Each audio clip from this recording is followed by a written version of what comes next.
నా పేరు రచ్చ కిషన్. నేను సిపిఐ పార్టీ మేడిపల్లి మండల కార్యదర్శిని. ఇక్కడ ఇది బోడుప్పల్ మున్సిపల్ కార్పొరేషన్ పరిధిలో 1వ డివిజన్కి సంబంధించిన రామకృష్ణ నగర్ కాలనీ. ఇది మీరు ఈ కాలనీ మొత్తంలో ఎక్కడ చూసినా రెసిడెన్షియల్ జోన్గానే ఉంటుంది. కానీ ఇక్కడ కట్టేటి అన్నీ షెడ్లు, అక్రమ షెడ్లు. మేము మున్సిపల్ అధికారుల దృష్టికి అనేక సార్లు ఈ షెడ్ల విషయంలో తీసుకెళ్ళడం జరిగింది.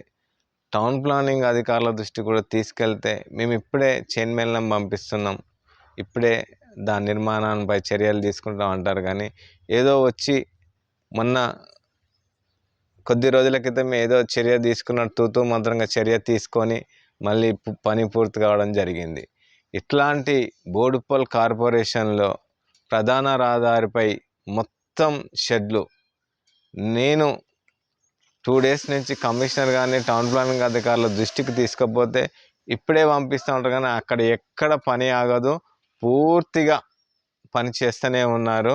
వీళ్ళు చూసి చూడనట్టు వదిలేయడంతో మున్సిపల్ ఆదాయానికి భారీ ఎత్తున గండి పడుతుంది. మేము సిపిఐ పార్టీకి ఒకటే డిమాండ్ చేస్తున్నాము, మీరు అక్రమార్కులకు సహకరించకుండా మున్సిపల్ ఆదాయానికి ఏదైతే గండి పడకుండా చూసి మున్సిపల్లో ఉన్న అనేక సమస్యలపై ఈ ఆదాయం కనుక వస్తే మున్సిపల్ ఉన్న అనేక సమస్యలపై మనం వర్క్ చేసుకోవచ్చు. కాబట్టి మేము డిమాండ్ చేస్తున్నాం, రెసిడెన్షియల్ జోన్లు రెసిడెన్షియల్గానే కట్టనియండి, కమర్షియల్ జోన్లు ఉంటే, ఫ్యాక్టరీ ఉంటే అక్కడే కట్టండి. కానీ ఈ విధంగా మీరు ఇష్టం వచ్చినట్టు చేసి జనాలని ఉక్కిరి బిక్కిరి చేసుకుంటా ఈ ఆఫీసర్లు ఇలా కాకుండా మీరు ఖచ్చితంగా ఏదైతే ఉందో అది కరెక్ట్ పని చేసుకుంటా చేయాలని మేము సిపిఐ పార్టీ నుంచి డిమాండ్ చేస్తున్నాం.